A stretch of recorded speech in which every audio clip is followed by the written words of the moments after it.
My fiancé told me, "You're just a mechanic. I can't marry someone like you." She left me 2 days before the wedding.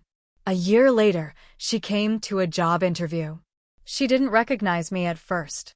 When she did, she died inside. "You're the owner." I simply replied, "Sit down. Let's begin the interview." Her face fell when she realized I was serious. I've always loved cars. Since I was little, I preferred taking toys apart to see how they worked rather than playing with them. My father taught me the basics when I was barely tall enough to reach the tools. At 16, I was already fixing motorcycles for the neighbors. Becoming a mechanic wasn't a decision, it was the natural path. I was never ashamed of having calloused hands and grease under my fingernails that was impossible to remove. It was my life, my passion. I was 28 years old and had been working for 5 years in Don Roberto's workshop. A respected place in the neighborhood, nothing fancy, but with loyal customers. I lived modestly in a small apartment. I drove a 2010 Corolla that I had restored myself and was saving to someday have my own workshop. I wasn't rich, but I wasn't lacking anything either. She appeared one rainy Tuesday. Her BMW had stalled 2 blocks from the workshop. She called, nervous because she was late for an important meeting. I went personally to check it out. Under the rain, with her elegant dress and heels sinking into the puddles, she looked as out of place as a penguin in the desert. I smiled as I explained that it was just a problem with the battery. Something in her eyes changed when she saw that I could solve her problem in minutes. She invited me for coffee as a thank you. I accepted after changing my grease-stained shirt. Elena worked in marketing for an international company. She was intelligent, funny, and beautiful. During that coffee, she talked about her work as if it were the most normal thing in the world to travel to conferences and dine with important clients. I told her about my dreams of having my own specialized workshop someday. She seemed genuinely interested. She asked for my number for any automotive emergencies. 2 days later, she called. Her car was making a strange noise. There was no noise. We both knew it when I checked. Our first real date was at a restaurant I could barely afford. She didn't seem to care that I was a mechanic. In fact, she said she liked that I was authentic and hardworking. After 3 months, we were inseparable. The first signs appeared when I met her friends. At a dinner party, someone asked what I did for a living. Elena quickly replied, "He manages an automotive business." Technically, it wasn't a lie, but it wasn't how I would have introduced myself either. That night, I asked her about it. "It's nothing," she said. "It's just that they can be a little elitist." I didn't want to make a big deal out of it. Other similar moments followed. She never wanted me to pick her up from work in my workshop clothes. I always had to change first. Her parents looked at me as if assessing whether I was good enough for their daughter. I was kind, hardworking, and loved her deeply. I thought that would be enough. I proposed a year later. I bought the ring with the savings I had for the workshop. It wasn't the most expensive, but it represented my commitment. When she said yes, I felt like everything was in its place for the first time. The next few months were a frenzy of preparations. Elena wanted a wedding that lived up to her friends' expectations. I wanted to give her everything she dreamed of. I worked overtime, sold my collection of antique tools, even took out a loan. Don Roberto, my boss, gave me a generous advance as a gift, all to give her the wedding she deserved. 2 days before the ceremony, Elena came to the workshop. She was unusually serious. "We need to talk," she said. My heart already knew what was coming before my mind could process it. "Carlos, I can't go through with this." "I'm sorry. I don't think you're what I need for my future." "What do you mean?" "We have everything planned. We're getting married in 2 days." Her eyes avoided mine. Her fingers played nervously with the engagement ring. "Be honest. I deserve at least that. You're just a mechanic. You'll never be more than that. Look at this place. Do you really think I can spend my life tied to someone whose greatest achievement is changing an engine?" My parents were right. I can't marry someone like you. The ring bounced on the workshop floor. The door closed behind her.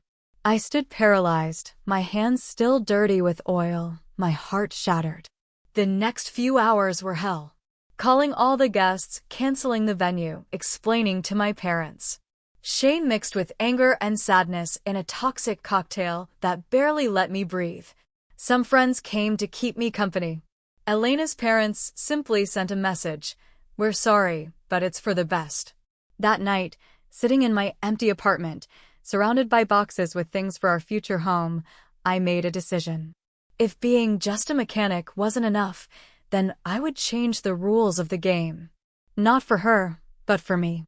That day, between tears and rage, a determination was born that would transform my life forever. During the first few weeks after the cancellation, I barely left the house. The looks of pity were unbearable. Everyone in the neighborhood knew what had happened. The poor mechanic abandoned 2 days before his wedding. Don Roberto gave me space, allowing me to work in the most secluded corner of the workshop. My routine was reduced to working, studying, and sleeping. Yes, studying. What Elena never knew or never valued was that I had been studying business administration online for 3 years. It was difficult to balance physical work with night classes, but I was always clear that I wanted more. I wasn't just a mechanic. I was a man with a plan. A month after the disaster, a regular customer brought his Maserati to the workshop. Ricardo Vega, a businessman in the real estate sector. While I was checking a problem in the transmission, he watched me. Most wealthy clients left the car and went away, but he was different. He liked to watch and learn. Impressive how quickly you detected that problem. Where did you learn so much about Italian cars? I don't just know about Italian cars, I commented as I adjusted a part. I've specialized in high-end vehicles for the last few years. There are specific courses online if you know where to look. I explained how I had adapted an unconventional technique to solve the problem with his car, saving him thousands on original parts without compromising quality. His eyes shone with that interest that only those who recognize an opportunity show. And you've been working here for a long time? 5 years. Don Roberto gave me a chance when no one else did. Have you thought about opening your own business? With your specialized knowledge, you could focus exclusively on luxury cars. Every day, I answered honestly. In fact, I'm studying business administration to prepare myself, but the initial capital is considerable. 2 days later, Ricardo returned to the workshop. This time he didn't bring his car, but a proposal. He wanted to invest in a new workshop specializing in high-end vehicles. I would contribute the technical knowledge and daily management, he the initial capital and his contacts. A 60-40 split in my favor. Why would you do this for me? We don't know each other that well. I recognize talent and work ethic, Carlos. Besides, the rate of return for specialized workshops is excellent.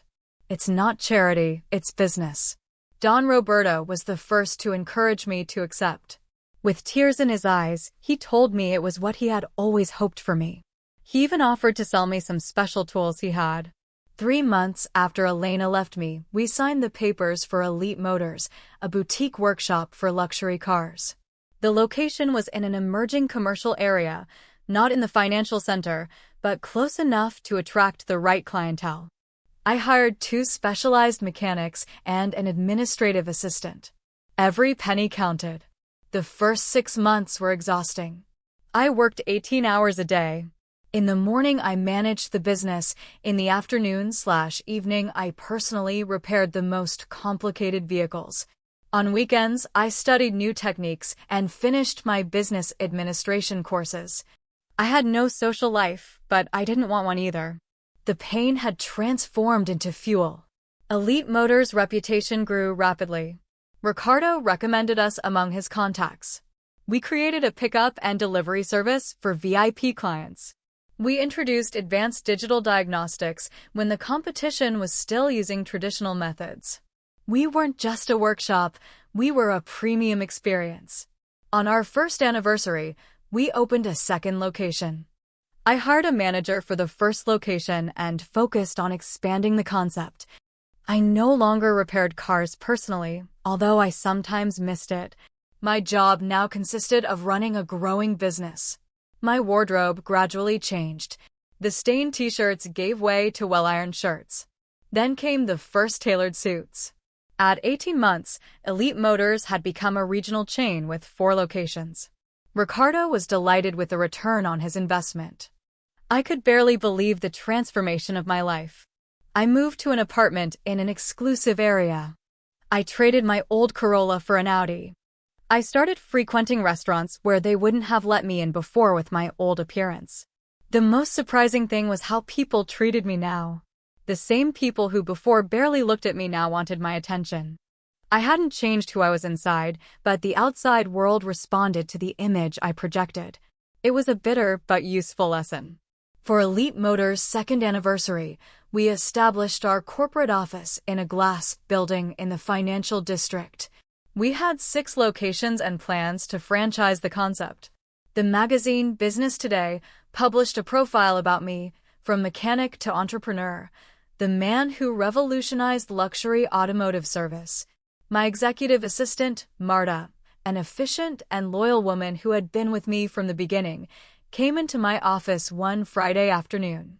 Carlos, Sarah from Human Resources resigned. We urgently need a new personnel director. I've already posted the vacancy and resumes have started coming in. Do you want to review some?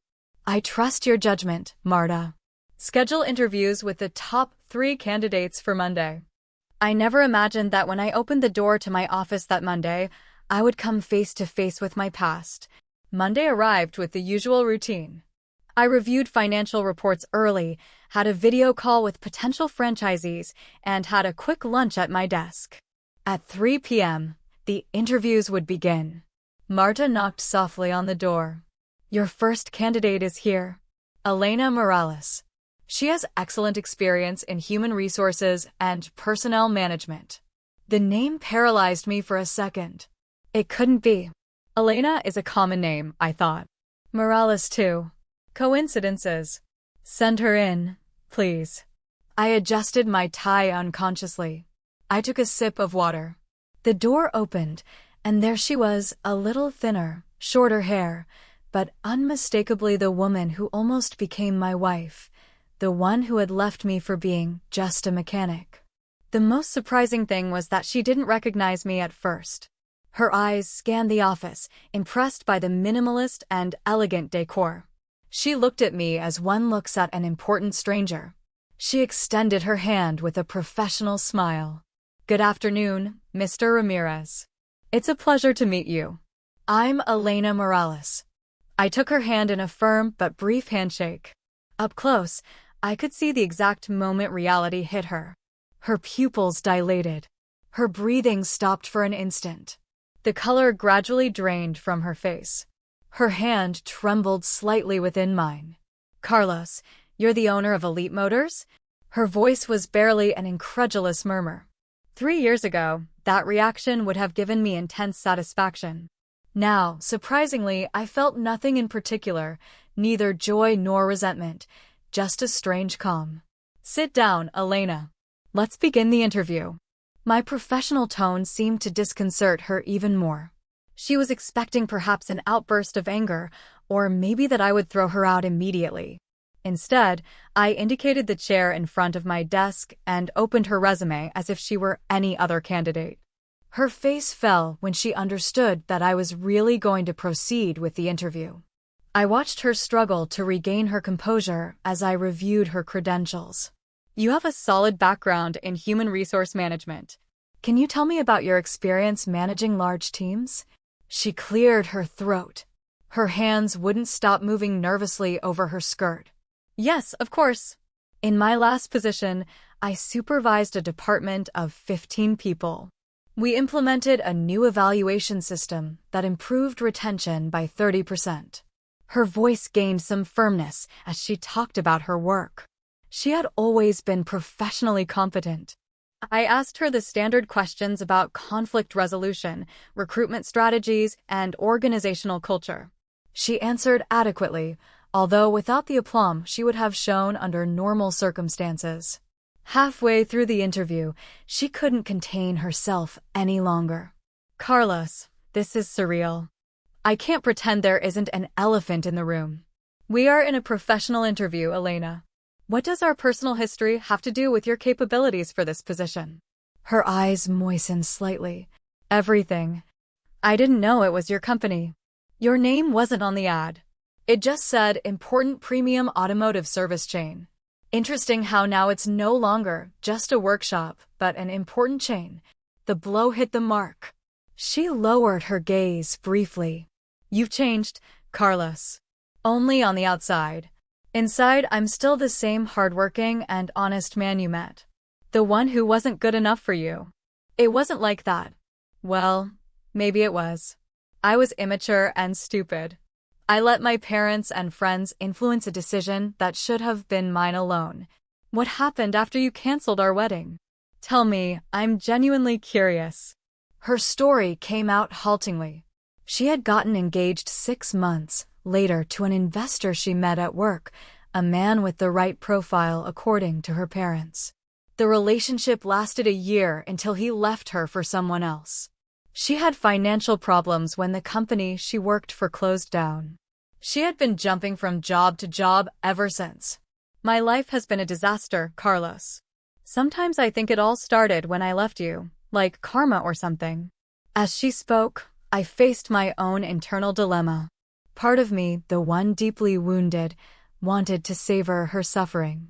Another part, the one that had matured over these years, saw a person broken by her own decisions. I don't believe in karma, Elena. I believe in the natural consequences of our choices. I looked at the watch.